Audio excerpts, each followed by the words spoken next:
Hi, ఈరోజు మనము ప్రేమలు పెళ్ళిళ్ళ గురించి చర్చించడానికి చాలామంది యంగ్ అడల్ట్స్ ఈ రోజున ఉత్సాహంగా ముందుకొచ్చారు. So let us discuss about what is love, what is the difference between the love and attraction and friendships between the opposite sex relationships. అంతేకాకుండా మనం ప్రేమ గురించి ఒక ముఖ్యమైన విషయం తెలుసుకోవాల్సిందంటే it is a triangular war అంటాం మనం ప్రేమకు సంబంధించి. ఎందుకంటే ప్రపంచవ్యాప్తంగా కొన్ని కోట్ల డాలర్ల బిజినెస్ జరుగుతుంది ప్రేమ పేరు మీద. రకరకాలైన గ్రీటింగ్ కార్డ్స్ కావచ్చు, లేదు గిఫ్ట్లు కావచ్చు, లేదు సినిమాలు కావచ్చు, పోయమ్స్ కావచ్చు, నావల్స్ కావచ్చు. ఇది ఒక సైడ్ అయితే, ఇంకొక సైడ్ ఏంటంటే ప్రేమ అనేసరికి ఒక రొమాంటిక్ యాంగిల్ వస్తుంది. ప్రేమ గురించి ఎవ్వరు మాట్లాడినా సరే వాళ్ళ పాత ప్రేమల గురించి కావచ్చు, జరుగుతున్న ప్రేమల గురించి కావచ్చు, ప్రేమించబోతున్నా అనే ఆలోచన చెప్పగానే తెలియకుండానే మొహంలో ఒక వెలుగు కనిపిస్తూ ఉంటుంది. వీటన్నిటికీ కాంట్రాస్ట్ ఇంకోటి ఏంటంటే విషాదవంతమైన జీవితాలు ప్రేమ వల్ల జరిగినాయి. ఎంతోమంది సూసైడ్ చేసుకున్నారు, ఎంతోమంది ప్రేమల మీద అమ్మాయిల మీద యాసిడ్ దాడులు చేశారు, అబ్బాయిలను పోలీస్ స్టేషన్లకు తీసుకెళ్లారు, తర్వాత అటాక్స్ చేశారు, చంపారు. ఇంత వైవిధ్యకరంగా మన ప్రేమకు సంబంధించి స్టోరీ నడుస్తుంది. అందులో భారతదేశంలో అయితే కన్యాకుమారి నుంచి కాశ్మీర్ వరకు కొన్ని వేల లక్షల మంది ప్రేమతోటి చాలా ప్రభావితం అయిపోయి నిజంగానే ప్రేమను పూర్తి స్థాయిలో అర్థం చేసుకోలేక ఎస్పెషల్లీ జెన్జీ జనరేషన్ కానీ పోస్ట్ మిలీనియల్స్ కానీ they are suffering a lot. So మన ఈ చర్చ ద్వారా లెట్ us హోప్ దట్ ఈ యంగ్స్టర్కి కానీ టీచర్లకు కానీ తల్లిదండ్రులకు కానీ మనం ఒక క్లారిటీ ఇవ్వడానికి ప్రయత్నం చేద్దాం. So I invite all of you for this wonderful discussion. So మీరు ఏ విషయమైనా ఏ క్వశ్చన్ అయినా సరే ప్రేమకు సంబంధించి అడగండి. Let us try to give the very authentic research అయిన విషయాల్ని మనం ప్రజలతో మనం ఈరోజు చర్చించుకుందాం. Okay, please. ఇప్పుడు ప్రేమ ఉన్నప్పుడు టాక్సిక్ అంటారు కదా, అంటే ఇప్పుడు మనం క్వశ్చన్స్ అడుగుతాం కదా, అవతల ప్రేమగా తీసుకోకుండా ఎందుకు టాక్సిక్ లెక్క ఆలోచిస్తున్నాం క్వశ్చన్ అడుగుతాం. ఇప్పుడున్న కాలం లోపల మనము ప్రేమకు సంబంధించి రాగానే ఒక టాక్సిక్ రిలేషన్షిప్స్ అనే దాని గురించి ఎక్కువ మాట్లాడుతున్నాం. ఎందుకు టాక్సిక్ అంటామంటే ప్రేమ వ్యక్తుల మధ్య స్వేచ్ఛని, ఆనందాన్ని, సంతోషాన్ని, ప్రోగ్రెస్ని ఇవ్వాలి.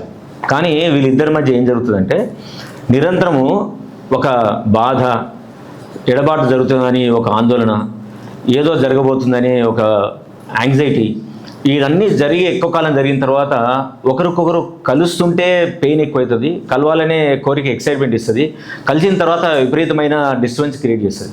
సో ఎప్పుడైతే ఇద్దరు వ్యక్తులు కలుస్తున్నప్పుడు కలిసే కంటే ముందు కలిసిపోయిన తర్వాత ఒక పెయిన్ని, ఒక బాధను, ఆందోళనను, అనుమానాలని రేకెందుతుందంటే మనం తప్పకుండా యాక్సెప్ట్ చేయాల్సింది ఏంటంటే relationship is not going well. అంటే అట్లాంటి రిలేషన్షిప్ని ఏమంటాం అంటే మనం ఇన్సెక్యూర్ రిలేషన్షిప్స్ అంటాం. మరి ఎందుకు ఇలాంటి టాక్సిటీ వస్తుంది?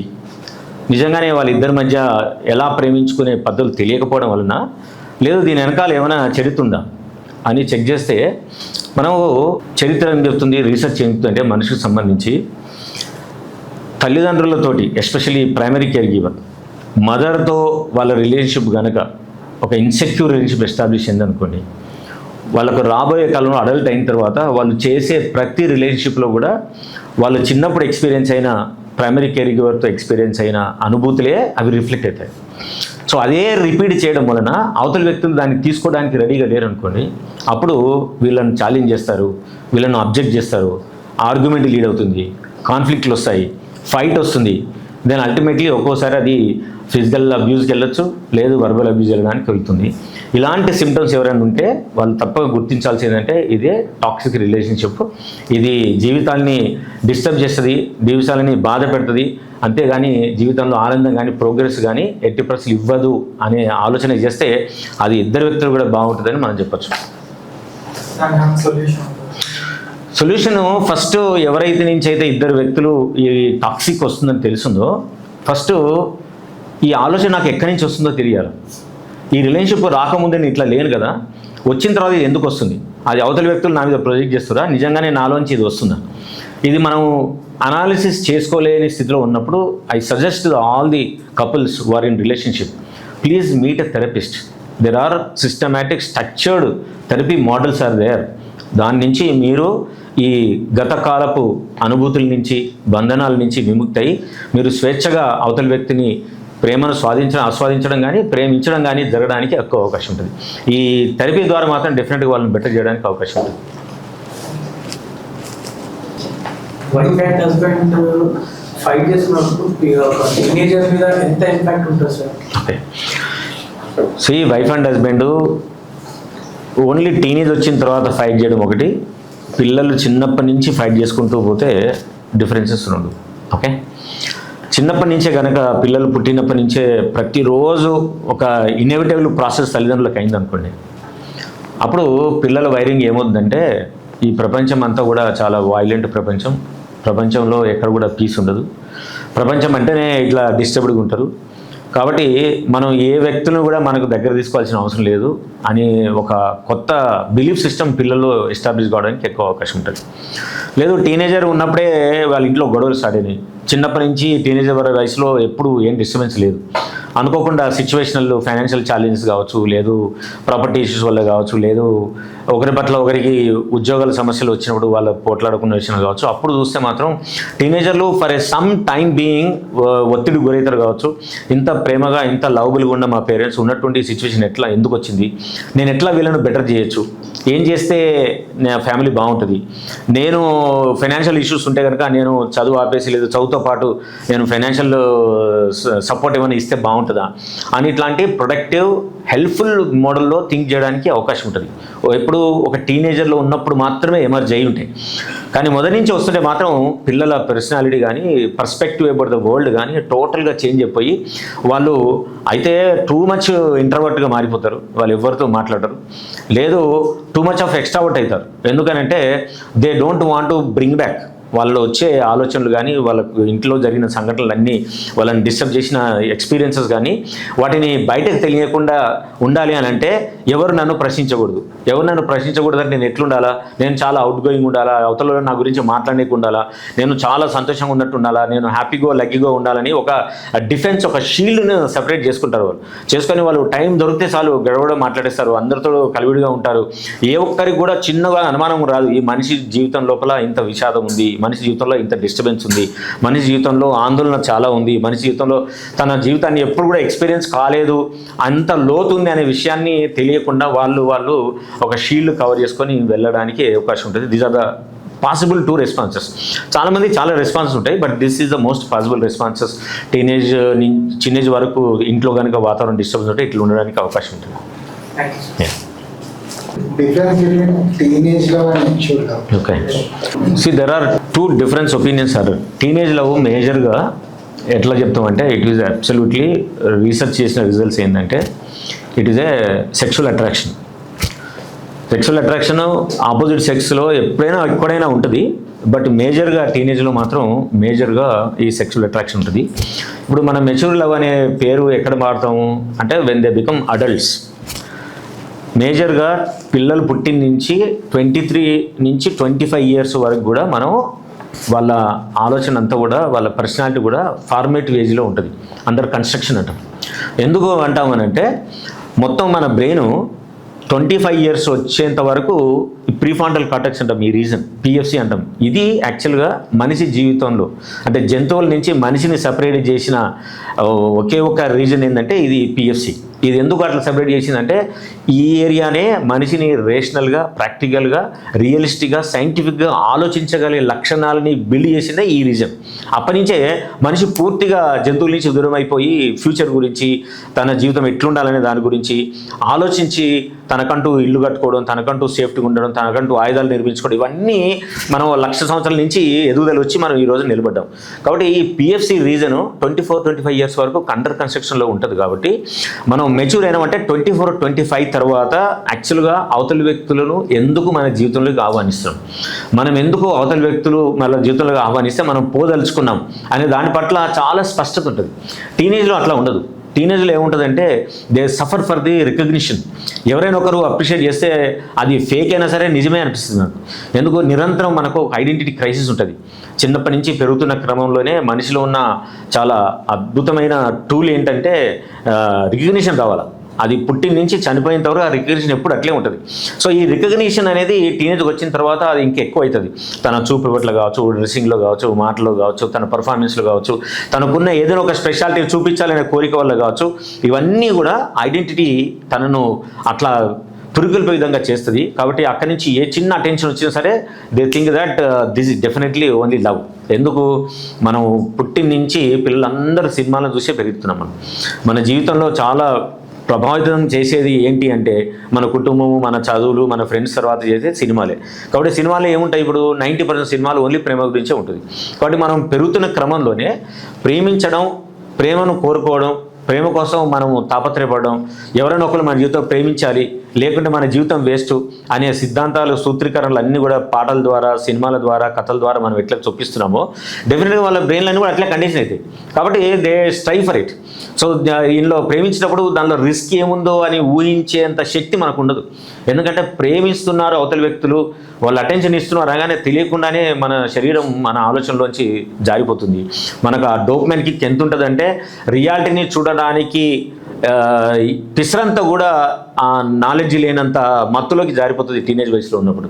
అదే కొంచెం 25-26 తర్వాత వచ్చిన ప్రేమలో కొంత మనము రియాలిటీ చెక్ చేస్తాము, శాంక్టిటీ చెక్ చేస్తాము, అవతల వ్యక్తి యొక్క మూవ్స్, మోటివ్స్ ఏమున్నాయో చెక్ చేయగలుగుతాము. అప్పుడు ఈ రిలేషన్షిప్ అనేది నిజంగానే మనం దీన్ని కొనసాగించవచ్చా లేదా అనే ఒక డెసిషన్ మేకింగ్ పవరు మనకు 25-26 తర్వాత వచ్చడానికి ఎక్కువ అవకాశం ఉంటుంది. బట్ ఏరాజ్ 19, 18, 16, 17 ఉన్న ప్రేమలకు ఆ డెసిషన్ మేకింగ్ పవర్ ఉండదు. ఎవరైనా ప్రేమ గురించి వ్యతిరేకంగా మాట్లాడితే they try to attack them, they try to push them away, they try to avoid those people in their life. అది పేరెంట్స్ కావచ్చు, టీచర్లు కావచ్చు, వాళ్ళ బెస్ట్ ఫ్రెండ్స్ కావచ్చు, ఎవరైనా కావచ్చు. కాబట్టి ఈ టీనేజ్ లెవెల్లో ఉన్న వాళ్ళకు మనము ఈ ప్రేమకు సంబంధించిన అవేర్నెస్ ఎక్కువ ఇవ్వాలి. మన బ్రెయిన్ హార్మోన్స్ ఎట్లా పనిచేస్తాయి, న్యూరో ట్రాన్స్మిటర్ యొక్క రోల్ ఏంటి, మన ఎదుగుతున్న క్రమంలో మన ఏజ్ ఏమి డిమాండ్ చేస్తుంది, ఏం కోరుకుంటుంది అనే వాటి గురించిన కనుక మనం రెగ్యులర్గా వాళ్ళకి అవేర్నెస్ చేస్తే కొంచెం దీని గురించి అవగాహన వచ్చి ఆలోచించడానికి అవకాశం ఉండే ఛాన్స్ ఉంది.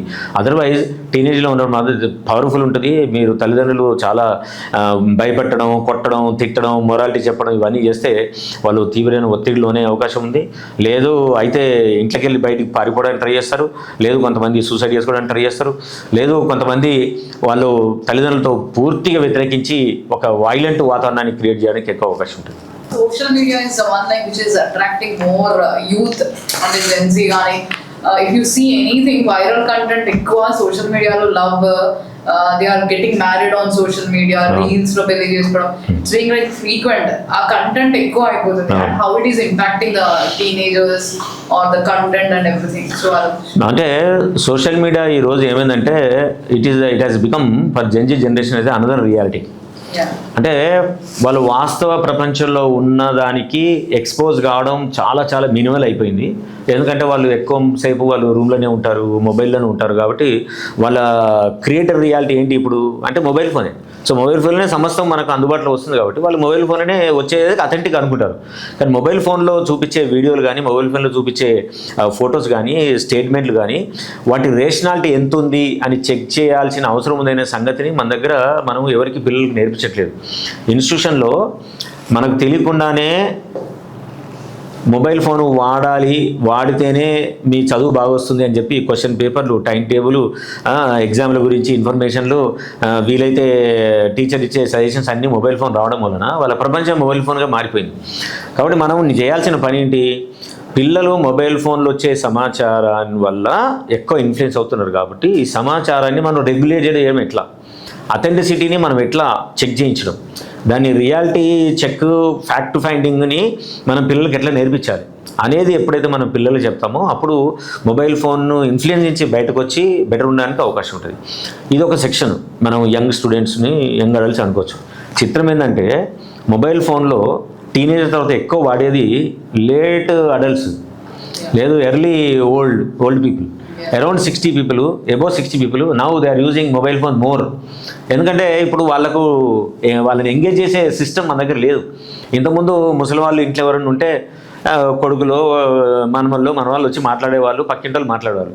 ఇప్పుడు అర్బనైజేషన్ అందరూ వచ్చిన తర్వాత, అపార్ట్మెంట్ కల్చర్ వచ్చిన తర్వాత ఎవరింటికి ఎవరిల్లు మాట్లాడరు, ఎవరితో మాట్లాడా. సో టీవీ ఉంటే అందరూ డిస్టర్బ్ అవుతుంది. కాబట్టి ఎవరి టీవీ వాళ్ళు ఏంది అంటే మొబైల్ ఫోన్. కాబట్టి మొబైల్ ఫోన్లో వాళ్ళు కూడా చాటింగ్ చేస్తున్నారు, వాళ్ళు కూడా రిలేషన్షిప్ మెయింటైన్ చేస్తున్నారు. అందుకే కదా మనం పేపర్లో చూస్తుంటాం, ఏంది ఒక బ్యాంక్ మేనేజర్, రిటైర్డ్ మేనేజర్ నుంచి 70 లక్షల రూపాయలు బ్యాంక్ అకౌంట్ నుంచి కొట్టేశారు, లేదు ఒక ఓల్డ్ సైంటిస్ట్ నుంచి అకౌంట్లోంచి ₹1 కోటి మాయమైపోయినాయి, 10 లక్షలు మాయమైపోయినాయి. ఎందుకు వస్తున్నాయి ఇవన్నీ? There all traps. వాళ్ళు హనీ ట్రాప్ అని ఇప్పుడు పేరు పెట్టారు పోలీసులు. సో ఇట్లాంటి ట్రాప్లోకి ఎంటర్ అవుతున్నారు. ఎందుకు ఎంటర్ అవుతున్నారు? బికాజ్ అన్నోన్ పర్సన్ తోటి మనము ఒక రొమాంటిక్ చాట్లోకి, ఒక ఇంట్రెస్టింగ్ కన్వర్జేషన్ నుంచి లీడింగ్ టు రొమాంటిక్ చాట్లకు తీసుకెళ్ళి they are taking the robbing the money from the people. కాబట్టి మొబైల్ ఫోన్కు సంబంధించిన ప్రపంచం ఏదో మన బుర్రలో ఏదో క్రియేట్ చేశారో అది మనిషిని పూర్తిగా ఇంపేర్ చేస్తుంది, ఆలోచన శక్తిని నశింపజేస్తుంది, మన ఎమోషన్స్ అన్నీ హై లెవెల్ తీసుకెళ్తుంది. మనం ఇక్కడున్నామా లేదో అవతలి వ్యక్తి ఎవరితో మాట్లాడుతున్నా వాళ్ళ సమక్షంలో ఉన్నామా తెలియనంత మగధ స్థితిలో మనం ఉంటాము. కాబట్టి అవతలి వ్యక్తులు ఏది కోరుకుంటే మనం అదే చేస్తాం, రైట్? అంటే it is a kind of you know మనం వాళ్ళ వశం అయిపోతాం అంటాం కదా, అట్లా వశీకరణ లాగా మనం మొబైల్ ఫోన్ వాడితే వశీకరణలోకి వెళ్ళిపోతాం. కాబట్టి మొబైల్ ఫోన్ వాడుతున్నప్పుడు అపరిచితుల వ్యక్తులతోటి మనం మాట్లాడే విషయాలు మనం తెలియకుండానే వాళ్ళు చెప్పిన విధంగా మనం ప్రవర్తించే అవకాశాలు ఉన్నాయి. కాబట్టి అన్నోన్ పీపుల్తో మనం మాట్లాడడానికి జంకుతూ చాలా ఇంపార్టెంట్ అయితే తప్ప వీలైతే మనకున్న ఫ్రెండ్సో లేకుంటే మన కుటుంబ సభ్యులతో సజెషన్ తీసుకొని మనం మాట్లాడితే ఇలాంటి ప్రమాదాల నుంచి బయటికి రావడానికి ఎక్కువ అవకాశం ఉంటుంది. ఫస్ట్ ఆఫ్ ఆల్ ప్రేమలో ఉన్నవాళ్ళు ఇంతకుముందు ఈ ప్రేమ నిజంగానే సేఫా కాదా అని చూస్తారు. సేఫా కాదానికంటే ముందుగా వాళ్ళు చెక్ చేయాల్సింది ఏంటంటే is it relationship is a healthy relationship or not. Healthy relationship అంటే ఏం చేస్తాము? హెల్దీ రిలేషన్షిప్లో ఉండే లక్షణాలు ఏముంటాయంటే ఫస్ట్ అవతలి వ్యక్తులు how much freedom both are giving to each other, that's number 1. మన కన్వర్జేషను ఎన్ని సంవత్సరాల రిలేషన్షిప్లు అయినా సరే కన్వర్జేషను సేఫ్గా చాలా లిమిటెడ్ నెంబర్ ఆఫ్ బెటర్ వొకాబులరీలో ఉంటుందా లేదా, లేదు మన ఆలోచన విధానాన్ని అవతలి వ్యక్తులు యాక్సెప్ట్ చేసినా సరే రెస్పెక్ట్ చేస్తున్నా లేదా. సో హెల్దీ రిలేషన్షిప్లో respect each other, encouraging the giving the other person to progress, grow more. అవతల వ్యక్తులకు ఉన్న సంబంధాలు ఏవిటిని కూడా వాళ్ళు డిస్కనెక్ట్ చేయకుండా ఉండడం, కుటుంబం పట్ల కానీ వాళ్ళకున్న స్నేహితుల పట్ల కానీ వాళ్ళ కెరీర్ పట్ల కానీ చాలా దురుసుగా లిమిటేషన్ లేకుండా మాట్లాడిచ్చే పరిస్థితి క్రియేట్ చేయడం, దీన్ని మనం ఫస్ట్ హెల్దీ రిలేషన్షిప్ అంటాం. సో ఈ హెల్దీ రిలేషన్షిప్ జనరేట్ అయ్యే కాలానికి ఎట్లుండాలి వ్యక్తులు ఫస్ట్ అవతల వ్యక్తులకు సంబంధించి పూర్తి సమాచారం తెలుసుకోకుండా జస్ట్ ఫంక్షన్లో కలవడమో కాలేజ్ ఫెస్ట్లో కలవడమో ఎక్కడో దగ్గర కలవగానే వెంటనే నచ్చగానే ఐ లవ్ చెప్పడం కాదు. First you need to travel with the person as a friend. ప్రపంచంలో స్టెన్బర్గ్ అనే ఒక పెద్ద సైకాలజిస్ట్ ఉన్నాడు. ఆయన దాదాపు ఒక 100 రీసెర్చ్ పేపర్లు పబ్లిష్ చేశాడు ఈ లవ్ మీద, ఆపోజిట్ సెక్స్ లవ్ మీద. ఆయన ఏం చెప్తాడంటే ఇద్దరు వ్యక్తులు ఒక safe and healthy and lovable రిలేషన్షిప్లోకి ఎంటర్ కావాలంటే ఆ ఇద్దరు వ్యక్తులకి ప్యాషన్, ఇంటిమసీ, కమిట్మెంట్ ఈ 3 లక్షణాలు ఉండాలని కోరుకుంటారు. ఈ 3 లక్షణాలు ఇద్దరు వ్యక్తులు కనుక ఆల్మోస్ట్ 10-20% వేరియేషన్తో ఉన్న సమస్థాయిలో ఉంటే కనుక వాళ్ళిద్దరి మధ్య తప్పకుండా ఒక కంపానియన్ లవ్ జనరేట్ అవుతుంది, ఒక సేఫ్టీ లవ్ జనరేట్ అవుతుంది, ఒక సస్టైనబుల్ లవ్ కంటిన్యూ కావడానికి ఎక్కువ అవకాశం కూడా చెప్తుంది. కాబట్టి ప్రేమించుకున్న వాళ్ళు ఎవరైనా సరే మీరు శాస్త్రీయంగా కూడా దీన్ని చెక్ చేసుకోవచ్చు. ప్రేమకు శాస్త్రం ఏంటి అంటారు, ప్రేమ కూడా శాస్త్రం ఉంటుంది. దాన్ని మనం మెజర్ చేయొచ్చు, దాన్ని మనం అర్థం చేసుకోవచ్చు. మనం కిలోలు 2 కిలోలు మెజర్ చేయకపోవచ్చు, కానీ ఏ ఎలిమెంట్స్ ఉంటే ఈ ప్రేమను మనం అంగీకరించవచ్చు, ఏ ఎలిమెంట్స్ ఉంటే ఈ ప్రేమ మన జీవితాన్ని అతలకుతలం చేస్తుంది, కుటుంబాన్ని డిస్టర్బ్ చేస్తుంది అనే లక్షణాలు మాత్రం తప్పకుండా మనం కనుక్కోవడానికి అవకాశం ఉంటుంది. అండ్ ఇంకా ఫ్రీడమ్ వల్లనే ఇట్లా డివోర్సెస్ అవుతున్నాయి. లైక్ ఇప్పుడు విలేజ్ కల్చర్తో కంపేర్ చేస్తే సిటీ వాళ్ళకి ఎక్కువ డివోర్స్ అవుతున్నాయి. సో దానికి రీజన్ డివోర్స్కి కారణము ఫ్రీడమ్ వల్ల కాదు. నిజానికి మనం డివోర్స్ని మనం వెనక్కి వెళ్ళి చూస్తే ఇద్దరు వ్యక్తుల మధ్య చాలా రోజుల పాటు రిలేషన్షిప్ సస్టైనబుల్ ఉండాలంటే ముందుగా ఇద్దరు వ్యక్తులు ఒకరికొకరు రెస్పెక్ట్ ఇవ్వాలి, ఎవరి పట్ల ఒకరికి స్వేచ్ఛ ఇచ్చుకోవాలి. ప్లస్ అవతల వ్యక్తి యొక్క psychological, physical, emotional, financial, social, family needs ఏవైతే ఉన్నాయో వాటిని ఒకరిద్దరు బేరీజ్ వేసుకొని వాటిని ఫుల్ఫిల్ చేస్తూ ఉండాలి. ఎప్పుడైతే ఈ ఫుల్ఫిల్ కాకుండా ఉంటుందో అప్పుడు ఫ్యామిలీలో ఏం జరుగుతుంది, భార్య భర్తల మధ్య రిసెంట్మెంట్ జనరేట్ అవుతుంది. రిసెంట్మెంట్ వచ్చినప్పుడు దాన్ని గుర్తించి దాన్ని అడ్రస్ చేయగలిగితే అది తగ్గిపోతుంది, మళ్ళీ ఇద్దరు కలిసి ప్లాన్ చేయడానికి అవకాశం ఉంటుంది. కానీ అలా రిసెంట్మెంట్ను గుర్తించకుండా డినేల్ చేసేసి మిగతా ఎమోషనల్ నీడ్స్ కూడా పట్టించుకోకుండా అవతల వ్యక్తి అవసరాలను ఏ రకంగా కూడా డీల్ చేయలేదు అనుకోండి, అది చాలా వరకు అండర్స్ట్ జనరేట్ అయిపోయి వ్యక్తులు ఒకరికొరు ఫైట్ చేసుకోవడం, తర్వాత వర్బల్ ఫైట్కి వెళ్ళడం ఇవన్నీ జరుగుతూ ఉంటాయి. డివోర్స్కి ఎప్పుడు దారితీస్తుంది అంటే నిజంగానే ఈ భార్య భర్తల వాళ్ళ అటాచ్మెంట్ స్టైల్, వాళ్ళ పేరెంట్స్ తోటి కనుక ఇన్సెక్యూర్ ఉందనుకోండి, అప్పుడు అది డివోర్స్ వరకు తెగిస్తుంది. ఇన్సెక్యూర్ కాకుండా సెక్యూర్ రిలేషన్షిప్ ఉందనుకోండి, మీరు భార్యాభర్తల మధ్య ఎంత ఫైట్లు వచ్చినా సరే వాళ్ళది సస్టైన్ అవుతుంది, చాలా రోజుల పాటు అది రిలేషన్షిప్ కంటిన్యూ అవుతుంది. మీరు చూడండి కొన్ని కుటుంబాల్లో పొద్దున్న లేసి రాత్రి వరకు తిట్టుకుంటారు, కొట్టుకుంటారు, కానీ వాళ్ళు ఎప్పుడు డివోర్స్ దగ్గరికి వెళ్ళరు. మనమేమనుకుంటాం, అరే ఇట్లా డివోర్స్ చేసిన వాళ్ళు ఎందుకు వెళ్ళట్లేదు, వెళ్ళాలి కదా, ఇంత అబ్యూజ్ జరిగిన ఎట్లుంటుంది అనిపిస్తుంది. ఎందుకుంటుందంటే ఓవర్ పీరియడ్ ఆఫ్ కొందరికి ఏమో అబ్యూజ్ రిలేషన్షిప్పే సేఫ్ అనే భావనతో ఉన్న రిలేషన్షిప్ వాళ్ళకు ప్రైమరీ కేర్ గివర్తో ఉంటుంది వాళ్ళు. సో అది ఉంటేనే నిజమైన రిలేషన్షిప్ అనే భావనతో వాళ్ళ వైరింగ్ అవుతుంది. కాబట్టి అలాంటి అబ్యూజ్ పార్ట్నరే వాళ్ళు కోరుకుంటారు. సో అలాంటి అబ్యూజ్ రిలేషన్షిప్లోనే వాళ్ళు ఉంటారు, ఉండి అది అట్లే సస్టైన్ అవ్వడానికి ఎక్కువ అవకాశం ఉంటుంది. మరి ఈ రిలేషన్షిప్లో వాళ్ళకు నిజంగానే ప్రేమ, సంతోషం ఇవన్నీ ఉంటుందా అంటే ప్రేమ ఉండదు, సంతోషం ఉండదు, కానీ ఒక స్పెషల్ షోటేస్ ఉంటుంది, ఒక ఇన్సెక్యూరిటీ లేని సిచ్యువేషన్ ఉంటుంది. నేను ఈ రిలేషన్షిప్ వదిలేస్తే బయటికి వెళ్తే ఇంకా భయంకరమైన ఇన్సెక్యూరిటీ ఉంటుంది, దానికంటే ఇదే బెటరు. అట్లీస్ట్ నాతో పోట్లాడుతుంది కదా, నన్ను తిడుతుడు కదా, నాతో పోట్లాడుతున్నాడు, నన్ను తిడుతున్నా అంటే ఏంటి అర్థం? అంటే నేను ఆయన జీవితంలో ఉన్నట్టే కదా, అంటే ఆయనకు నేను ఇంపార్టెంట్ అన్నట్టే కదా.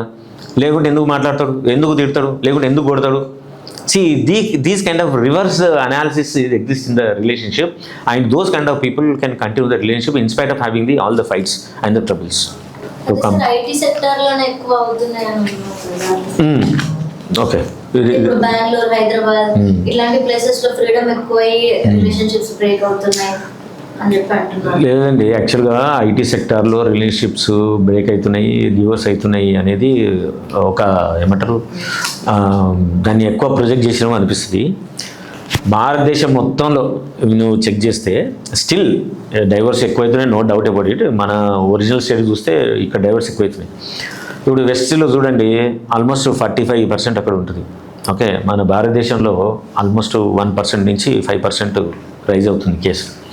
ఇక్కడ ఎందుకు అవుతున్నాయంటే చాలా స్ట్రాంగ్ రీజన్స్ మనం చెప్పచ్చు. ఒకటేంటి, మనం స్పౌజ్ను సెలెక్ట్ చేసే model it's a very wrong model మనం చేసేది.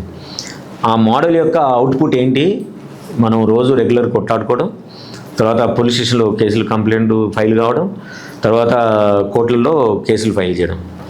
అండ్ ఫోర్త్ ఏంటంటే మన old pattern of thinking as a wife and husband.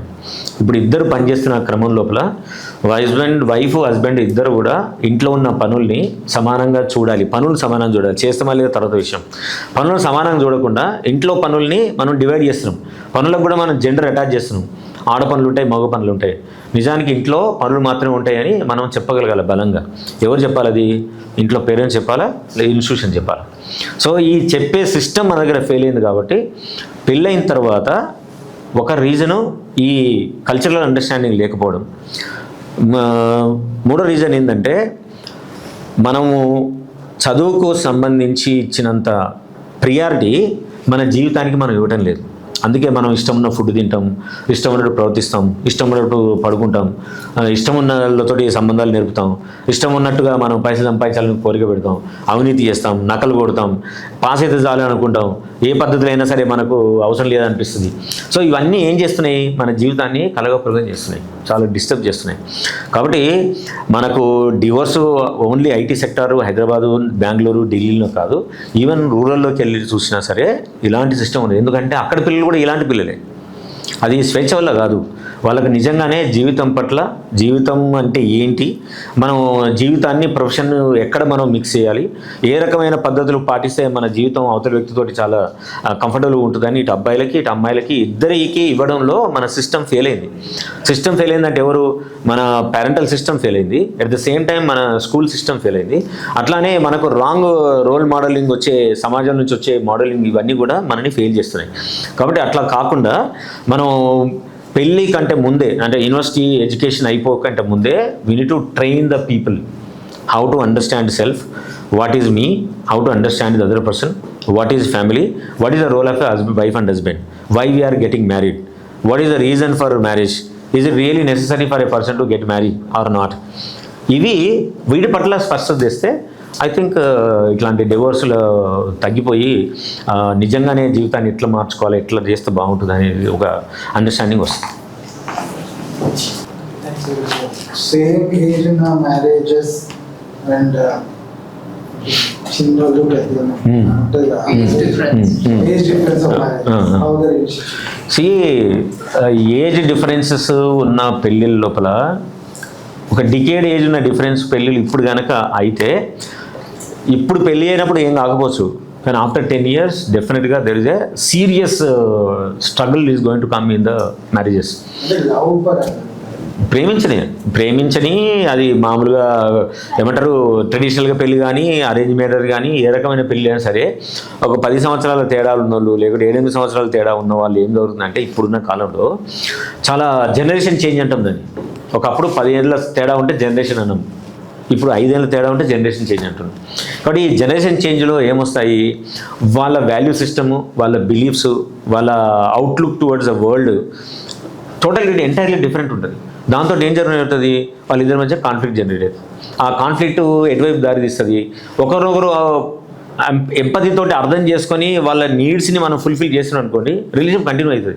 కానీ ఇప్పుడున్న సోషో ఎకనామిక్ స్ట్రెస్ ఫ్యాక్టర్లో కూడా చాలా తక్కువ మంది అవతల వ్యక్తుల పట్ల ఎంపథెటిక్గా ఉంటారు. వాళ్ళు ఎంతసేపు భార్యాభర్తలు అనే వాళ్ళు కాంపిటేటివ్గా మారిన సమాజంలో మనం ఉన్నాం. నిజానికి భార్యాభర్తలు ఎట్లుండాలా, కొలాబరేటివ్ ఉండాలా, కంటింజెంట్గా ఉండాలా, కోఆపరేటివ్ ఉండాలా. కానీ వీళ్ళు ఏమవుతున్నారు, కాంపిటేటివ్గా తయారవుతున్నారు, బస్తీ మేసావాళ్ళు అన్నట్టు తయారవుతున్నారు. నువ్వు ఇది చేస్తావంటే నేను ఇది చేస్తాను, నువ్వు అది కొంటావంటే నేను ఇది కొంటా, నువ్వు అక్కడ పోదంటే పోయినా కదా నేను ఇక్కడ పోతా. See this kind of environment ఏం చేస్తుంది, ఇంకా ఆ శత్రుత్వం పెంచుతుంది, ఇంకా ఫుల్ కాంపిటీషన్ లెవెల్లో తయారవుతుంది. చివరికి ఏమవుతుంది, naturally lead to the divorce, are lead to the fight, are lead to the land in the police stations. కాబట్టి భార్యాభర్తలు అనే వారు ఏజ్ డిఫరెన్స్ ఉన్నదని గుర్తించిన తర్వాత చేయాల్సింది ఏంటంటే they need to be more empathy.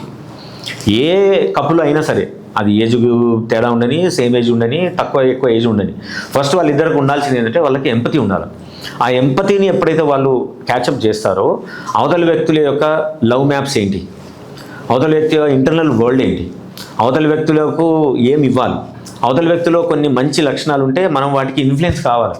You should allow your wife or husband to get influence because of your behaviour. You should be under the influence of the spouse. అప్పుడు ఇద్దరి మధ్య బాగా better relation ఉండడానికి అవకాశం ఉంటుంది.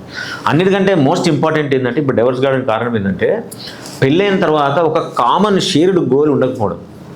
భార్యాభర్తలు అయిన తర్వాత మనం ఎందుకు కలిసి జీవించాలనుకుంటున్నాము, ఒక 10 ఏళ్ళ తర్వాత, ఒక 5 ఏళ్ళ తర్వాత మనం ఏం సాధించాలనుకుంటున్నాం ఇద్దరం కలిసి, ఏదైనా కానీ అది ఒక కామనాలిటీ గోల్ పెట్టుకుంటే అప్పుడు ఇద్దరు కలిసి దాని గురించి చర్చించడం, ఇద్దరు కలిసి దానికోసం కష్టపడడం, ఇద్దరు కలిసి దానికి సంబంధించిన ఎలిమెంట్స్ని సమకూర్చుకోవడానికి వాళ్ళ స్కిల్ సెట్ని ఇంప్రూవ్ చేసుకోవడం, వనరులను సమీకరించుకోవడం, ఇవన్నీ కూడా కలిసి పనిచేస్తూ ఉంటే they grow together and they enjoy being together and also they enjoy whence they achieve the goal.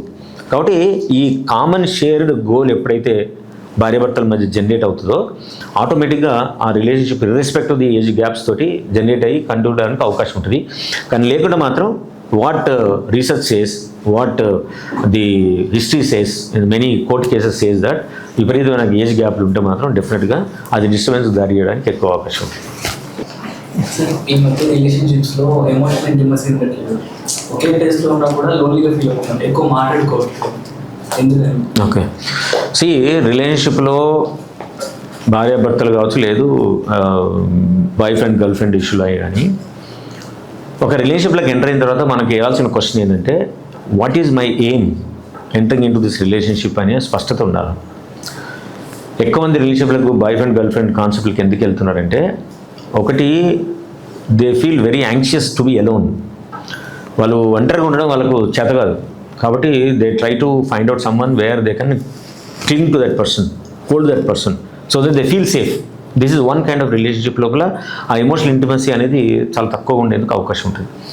రెండోది ఏంటంటే అందరికీ ఉన్నారు, ఐఎమ్ ఆడ్ మ్యాన్ అవుట్, అందరు నన్ను పాయింట్అవుట్ చేస్తున్నారు, అందరు నన్ను ఐసోలేట్ చేస్తున్నారు, కాబట్టి I should also have to prove that ఆమ్ కిసీసే కమ్ నహి, నాకు కూడా బాయ్ ఫ్రెండ్ ఉన్నాడు, నాకు కూడా గర్ల్ ఫ్రెండ్ ఉంది, సో ఐ మస్ట్ షో అని ఎంటర్ అయ్యే సెక్షన్ కొంతమంది ఉంటారు. కొందరు ఇన్ఎవిటబుల్గా ఎంటర్ అవుతారు అవతల వ్యక్తుల డామినేషన్ తోటి, అవతల వ్యక్తుల ప్రెషర్ తోటి, వాళ్ళను నో చెప్పలేని పరిస్థితి లోపల కొందరు రిలేషన్షిప్లోకి ఎంటర్ అవుతారు. అది బాయ్ కావచ్చు, గర్ల్ కావచ్చు, ఎవరైనా కానీ. ఇట్లాంటి వ్యారీడ్ స్ట్రక్చర్ తోటి రిలేషన్షిప్లు ఫామ్ అయినప్పుడు అవతల వ్యక్తులతోటి మనం ట్రాన్స్పరెంట్గా, ఓపెన్గా మనకు స్వేచ్ఛగా అనుకున్నది అవతల వ్యక్తి మాట్లాడేంత శక్తి, తర్వాత అవతల వ్యక్తులు మాట్లాడేంత వాతావరణం వాళ్ళిద్దరి మధ్య జనరేట్ కానప్పుడు ఈ ఎమోషనల్ ఇంటిమెన్సీ ఉండదు. తర్వాత ఈ రిలేషన్షిప్ కూడా ఒక మెకానికల్ రిలేషన్షిప్ లాగా మారిపోతుంది. ఓన్లీ ఒకళ్ళు లీడ్ చేస్తారు, ఇంకోళ్ళు ఫాలో అవుతారు. వీళ్ళ చాయిస్ చెప్పే అవకాశం కానీ చెప్తే బాగుంటుందనే ఆలోచన కూడా వీళ్ళకి రాదు. చెప్తే అవతల రిజెక్ట్ చేస్తారేమో, డినై చేస్తారేమో, మాకరీ చేస్తారేమో, I may not be deserve to share my opinions to them అనే మోడ్లోనే రిలేషన్షిప్లో ఉన్న వాళ్ళు ఉంటారు. కాబట్టి అలాంటి రిలేషన్షిప్లో చాలా వరకు కూడా ఈ they all suffer with loneliness. Chance దొరికితే ఎట్లయినా బయటికి రావాలని ఉంటారు, కానీ they really don't know how to come out of it. వచ్చేస్తే అవతల వాళ్ళు ఏమనుకుంటారేమో, వాళ్ళని మోసం చేస్తున్నట్టు అవుతుందేమో, వాళ్ళు బాధపడతారేమో, వాళ్ళు వెళ్ళి పోలీస్ స్టేషన్ కంప్లైంట్ ఇస్తారేమో, లేదు వాళ్ళ తరఫున వచ్చి మనల్ని కొడతారేమో, ఎందుకు వచ్చిందిలే ఏదో ఒకటి అడిగి ఏదో ఒకటి కావాలి కదా, నడుస్తుందిలే నడిపి అని అన్నట్టు ఆలోచనతోటి ఉండడం వల్ల ఈ రిలేషన్షిప్లో ఇలాంటి ఎమోషన్స్ని ఎక్స్చేంజ్ ఆఫ్ ఎమోషన్స్ జరగటం లేదు. ఇట్లాంటి లక్షణాలు గుర్తించిన వాళ్ళు ఏం చేయాలంటే ఫస్ట్ వాళ్ళు చెక్ చేసుకోవాలి, రెండోది అవతల వ్యక్తులకు చెప్పాలి.